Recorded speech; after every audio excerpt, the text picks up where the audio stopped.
GSTK 3812. So nak mula dengan nombor berapa dulu? Kita start dengan nombor 2, nombor 3.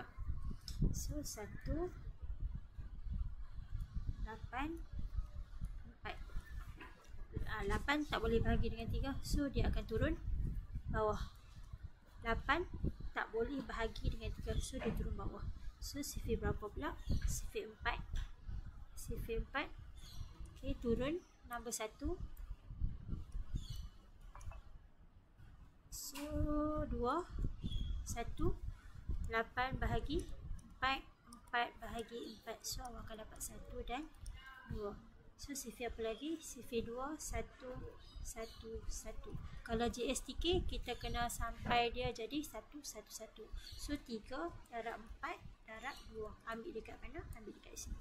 So jawapan dia ialah 24. So jawapan dia ialah B. Seterusnya FSTB 24 48 dan 60. Nak sifir berapa? Kita mula dengan sifir kecil 12 24 30. Macam mana dapat? 24 bahagi 2. So akan dapat 12 dan seterusnya.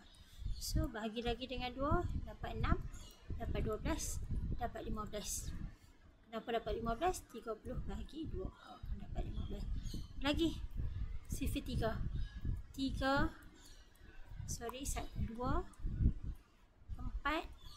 5. So boleh bahagi lagi tak dengan sifir 2? Tak boleh. Sebab apa? 5. Kita tak boleh bahagi 5 dengan 2. 2 dengan 4 kita boleh bahagi dengan 2, tapi 5 tak boleh. Kalau FSTB salah satu tak boleh, so automatik semua batal. So 2 darab 2 darab 3. So jawapan dia ialah 12. Seterusnya nombor 13. RM RM12 untuk 3 kilo. Dia tanya untuk 5 kilo. Kalau 1 kilo 12 bahagi 3. RM RM4.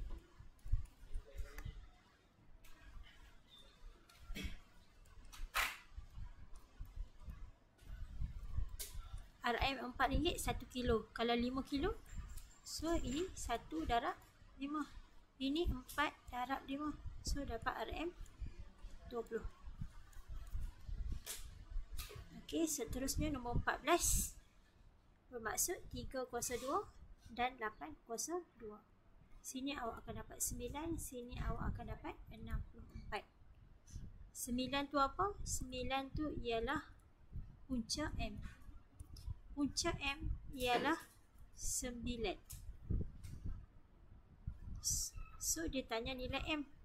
Nilai M maksudnya macam mana nak hilangkan punca? Kita kuasa 2 kan dia.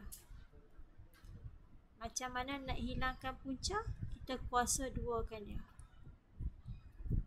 So kita akan dapat 81.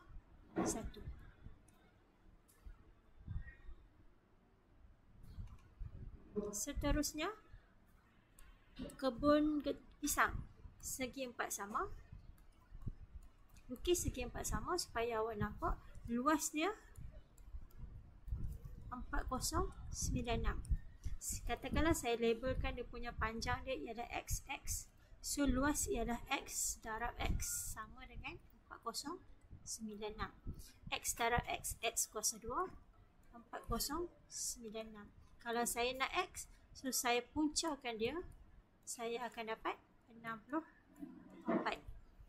Dia tanya apa? Dia kata panjang pagar yang diperlukan untuk pagar.